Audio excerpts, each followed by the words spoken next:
Hey guys, welcome back to another video. This is Gabe with Indigo Software, genuine Microsoft software for less. In today's video, we're showing you guys 10 keyboard hacks to use on Mac. Before we jump into that, if you're interested in genuine Microsoft software at a great price, check out Indigo Software. We'll put links in the description box below. So without further ado, let's get started.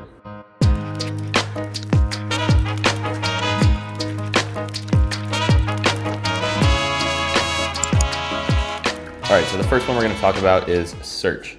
So in a wide variety of applications, hitting the Command key and then hitting F, so hitting them both together, will bring up a search bar where you can search for text. And I can search for videographer, for example, hit enter, and then it'll put me in the cell, or it'll show me these cells where what I entered is a match. Next up, we have save. So let's say I make an edit to this, and I want to make sure the document is saved and I don't lose any data.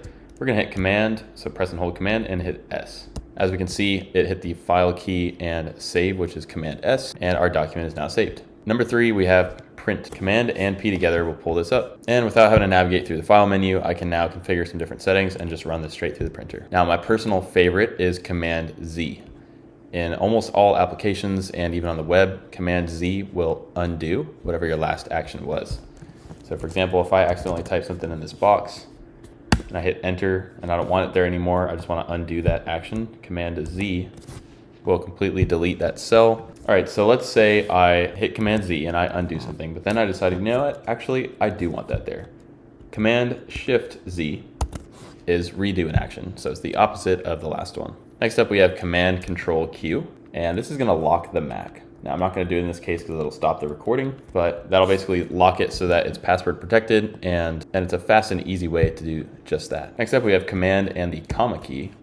That's a shortcut to the preferences or settings in most applications. Let's say I want to quickly add some emojis. If we want to quickly do that, we can hit Command, Control, and Space. Boom, and that's an instant shortcut to our emoji menu. All right, for the next one, let's say I accidentally closed out of a tab that I was working on, and I'm like, oh no, I needed what I was doing there. So for example, I'll X this out, and then if I hit Command, Shift, and T together, it's gonna bring back the tab. Now, the last one that I wanted to mention, I've talked about this before in previous videos, but this is one of my favorite keyboard shortcuts on the Mac, and that is Command A. So for example, here on the sheet, I can hit Command A, and it's gonna select all. So select all can be really helpful if you're trying to copy and paste a large amount of information, or whatever the case may be. I find myself using it all the time. All right, guys, so that's gonna do it for today's video. If you have any questions about any of that, drop those in the comment section below, and we'll get back to you as soon as possible. Now, we strongly encourage dropping your video ideas down below if you'd like us to cover something specific in the future. Again, if you're interested in genuine Microsoft software, Microsoft Office, Windows Server, user CALs, remote desktop licenses, and a wide variety of other Microsoft software at a great price, check out Indigo Software. We'll put links down below. So we thank you again for watching. We'll see you guys next time.